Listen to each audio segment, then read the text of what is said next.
Binito ni Pangulong Bongbong Marcos ang mahigit 92 billion pesos na unprogrammed appropriations sa pinirmang national budget para sa taong 2026. Pero ang ilang mambabatas, kinababahala pa rin ang mga natitirang unprogrammed appropriations na posible raw magamit sa katiwalian.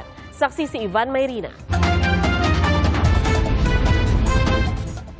Hindi tayo napapayag na mapunta sa kurakot ang salaping pinaghirapan ng bawat Pilipino. Pangako yan ni Pangulong Bongbong Marcos matapos pirmahan ng halos 6.8 trillion pesos sa pambansang budget para sa 2026. At dahil nabisong bahagi ng mga budget para sa mga nakalipas na taon ay napunta sa mga maanumalyang proyektong pang-infrastruktura. Mahigpitan niyang sinuri ang budget ngayong taon. Paraan niya iwas kurakot. Binito ng Pangulo ang 7 items sa ilalim ng unprogrammed appropriations na mahigit 92 billion pesos ang halaga. Kabilang naman sa itinera sa ilalim niyan ang pondo para sa AFP modernization, pondo para sa obligasyon ng gobyerno sa mga foreign assisted project, at pondo para sa risk management. We will not allow the unprogrammed appropriations to be misused or treated as a backdoor for discretionary spending. Its utilization is provided with safeguards and is only available when clearly defined triggers and tests are met and will be released only after careful validation. Kailangan natin ma-meet yung requirements or even triggers. One is when we have excess revenue, that's the time that we can also unlock that program appropriations. Approve kay Senador Ping Lacson at 3 natira sa unprogrammed appropriations. Pero si ACT Teachers Party List Representative Antonio Tino naniniwalang posible pa rin ang katiwalian hanggat may natitirang unprogrammed appropriations. Tinawag naman niyang shadow pork ni ML Party List Representative Laila de Lima. Ngayon pa lang, balak na yung questionin ni Caloocan 2nd District Representative Edgar Erice sa Korte Suprema. Ang aking position, all unprogrammed funds in any form are unconstitutional. We're already drafting the petition.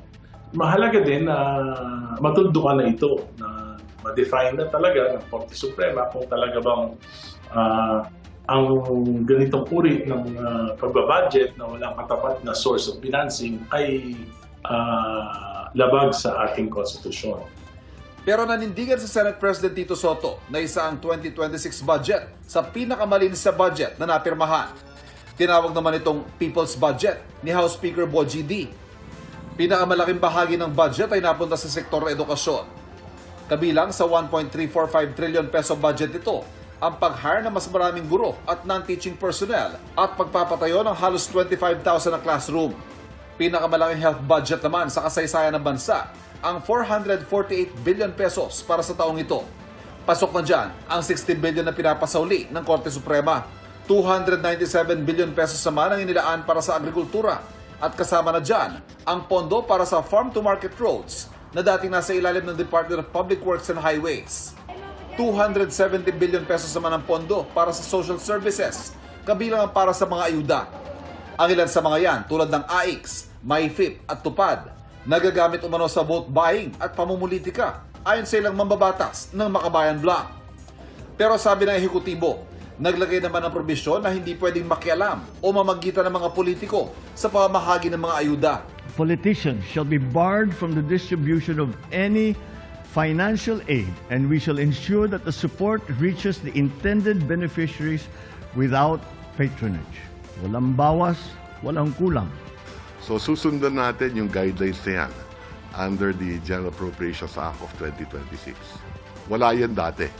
So ngayon nandiyan yan. Malaking bagay ang paghihigpit sa paggastos ng gobyerno sa pagbagal ng paglago ng ekonomiya noong nakaraang taon. Ibinaba na ng Department of Economy, Planning and Development o DepDev ang mga growth targets ng bansa.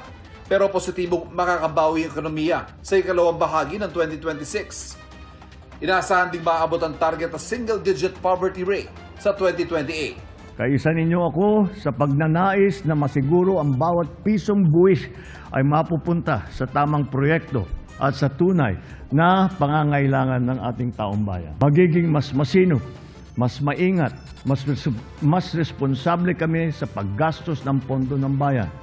Mahigit 5 trilyong piso ng halos 6.8 trillion peso budget, popondohan ng buwis at iba pang koleksyon o kita ng gobyerno. 1.6 trillion pesos naman ito ang kailangang utangin. Para sa GMA Integrated News, ako si Ivan Mayrina, ang inyong saksi. Mga kapuso, maging una sa saksi. Mag-subscribe sa GMA Integrated News sa YouTube para sa iba't ibang balita.